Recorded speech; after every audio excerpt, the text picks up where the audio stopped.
Tadoussac, un endroit où nous n'avions jamais mis les pieds auparavant. Pour avoir connu semblable atterrissage dans d'autres grandes villes en terres étrangères, atteindre une nouvelle destination pour une toute première fois en voilier procure des émotions beaucoup plus intenses qu'en utilisant la voie terrestre bitumineuse habituelle. Ici, nous avons pu observer des mammifères marins, nous avons connu le brouillard, nous avons fait la découverte de végétaux et d'autres vivants que nous n'avions jamais eu l'occasion de côtoyer jusqu'à présent, sans compter les paysages tout à fait différents de notre quotidien. C'est avec un peu de nostalgie, évidemment, mais surtout une immense fierté et un sentiment d'accomplissement que nous levons l'ancre afin d'entamer notre montée vers la Richelieu. S'aventurer très tôt dans le chenal menant au Haut-Fond-Prince nous permettrait de bénéficier du jusant du Saguenay, mais nous obligerait à lutter, aux abords de l'île Rouge, de courants contraires encore musclés. Partir trop tard nous forcerait à lutter dès le départ contre un courant contraire et ce, jusqu'à la toupie. Nous n'avons aucune envie de pousser de l'eau inutilement, sans compter la formation possible d'un clapotis désagréable à cet endroit précis. Par conséquent, nous quittons la baie de Tadoussac 1h30 après la basse mer à Pointe-au-Père. Au final, nous devrions bénéficier de courants favorables pendant la majorité de notre navigation en direction des îles du Pô à l'Eau-de-Vie. Entre la balise Sierra 8 et la quille, notre vitesse fluctue sans cesse. Nous passons de 5 nœuds, notre vitesse habituelle de croisière, à 1,8 nœuds pour un bref moment. La topographie du fond et la rencontre des eaux du fleuve et du fjord dans le chenal a une répercussion directe et surprenante sur le déplacement des masses d'eau. C'est en toute connaissance de cause que nous poursuivons notre route la tête tranquille. Néanmoins, l'heure n'était pas au tourisme. On quitte Tadoussac. Ouais. Et là, on voit le phare du Haut-Fond-Prince. Là, je le vois comme il faut. Effectivement, lors de notre passage une semaine plus tôt, le pilier phare n'avait été que partiellement visible en raison d'un épais brouillard. Bien qu'étant à l'état de délabrement, cette imposante structure et son histoire me fascinent depuis plusieurs années. Le fait de l'observer de si près depuis mon propre voilier est, aujourd'hui, un réel privilège. Qu'est-ce qui se passe? Et on fait de la voile à l'embouchure du Saguenay, près du Haut-Fond-Prince, en direction de l'île au Pô à l'Eau-de-Vie. Et là, on fait du petit largue. Et ça, c'est une allure que Fully adore. On roule combien, ça? On roule 6.7 sur l'eau. Je sais pas avec le courant combien. Le fleuve est plat, un beau petit vent, on va en profiter autant que possible. T'as pas ta veste? Une fois la toupie contournée, nous établissons pleine voilure et nous avons la chance d'apercevoir quantité de mammifères marins. Nous nous approchons de l'île Rouge, petite parcelle de terre plutôt inhospitalière qui a causé de nombreux naufrages dans le passé, sur laquelle on a érigé un phare qui est en service depuis 1848. Malheureusement, depuis le mois d'octobre 2021, les bâtiments annexes que l'on aperçoit sur les images ont été démolis, ce qui témoigne sans conteste de la disparition progressive de notre patrimoine maritime laurentien.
Qu'est-ce que tu fais, capitaine? J'expérimente le mode régulateur d'allure sur le pilote automatique. Puis? C'est vraiment cool.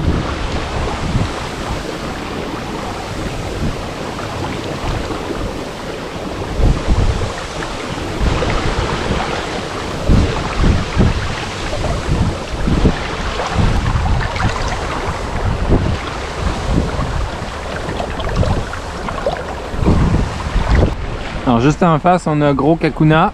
Plus loin, on a le Haut-Fond Prince. Avec l'entrée de Tadoussac. L'entrée du fjord, c'est-à-dire. Et il y a tellement d'eau. On a tiré seulement que 3 barres jusqu'à présent. À peu près 15 000. C'est incroyable. Tu fais quoi? Prête. Hey. On est à la fin juillet, puis il va vite, Seigneur. Ah ouais, mais on est tellement bien. Ouais. Demandez-moi si je préfère suer puis transpirer à 35 degrés là, avec humidex et tout ça. Faut être bien habillé, un bon vent frais. Hey, le vent est régulier, là. C'est incroyable. C'est un plaisir. Je pense que ça s'approche du paradis.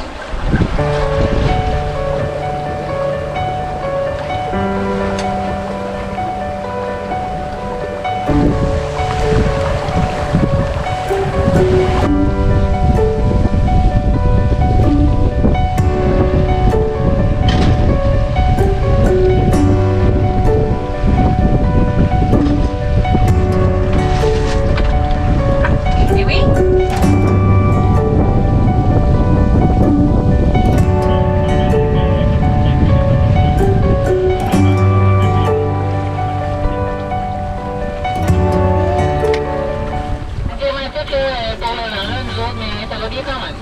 Pour l'instant, on continue encore.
Même pas de pilote. Le bateau se barre seul. C'est à ce moment-là qu'on sait que nos voiles sont parfaitement réglées. Avec le bon angle, sur le safran, tout ça. Le pilote fonctionne pas. Une demi-heure que c'est comme ça. Il touche à rien. Et le pire, c'est qu'on s'en va là où on veut. Magnifique. Ah, puis à travers ça, on voit des rorquals, des fois. Génial. Donc là, on tire avantage du courant. Parce qu'on se trouve à pointe à quoi là, au 196. Dans le fond, il faudrait s'en aller là. Sur l'eau. Et sur le fond, on s'en va là, parce que le courant, la masse d'eau nous pousse vers l'île du Pau à Louis. Puis nous, on pointe vers la rivière du Loup. Ça, on appelle ça tirer avantage du courant. C'est spécial. Parce que là, je pense qu'il y a 2 nœuds et demi. On va faire le genre 2 nœuds et demi de courant.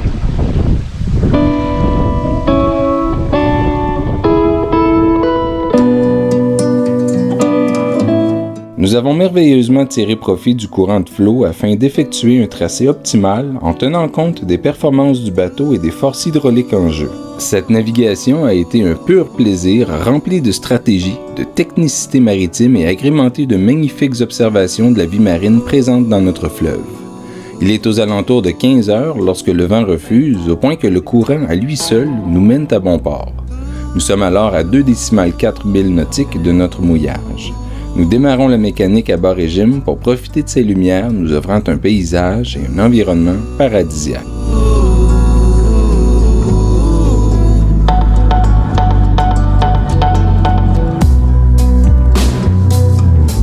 Ici, la température de l'eau est de 10 degrés.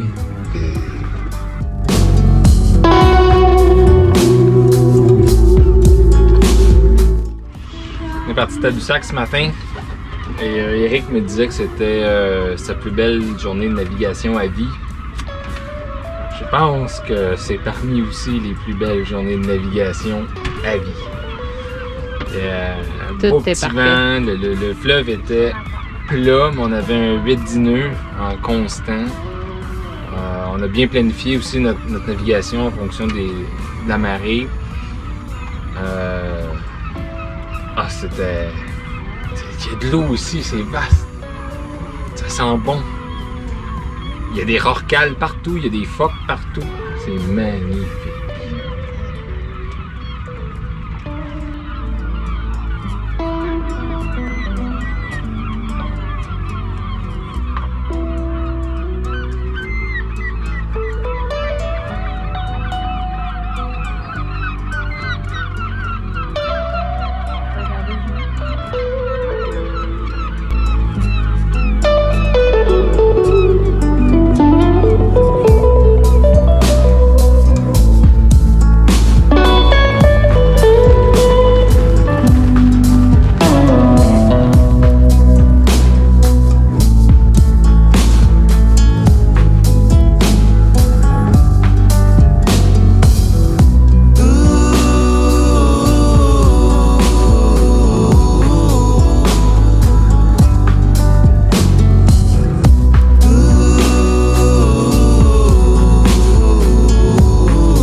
Prochaine étape, Saint-Jean-Port-Joli.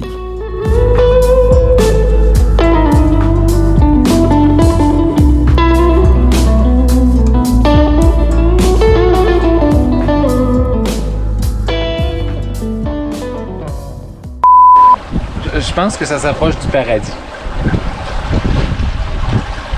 Bon, ok, ça vient en deuxième. Après toi, chérie.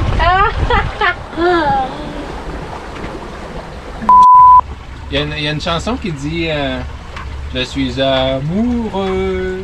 Hein, tu sais, un truc genre de la dame en bleu. Moi, ce serait je serais amoureux du fleuve Saint-Laurent. Qu'est-ce que tu veux de plus?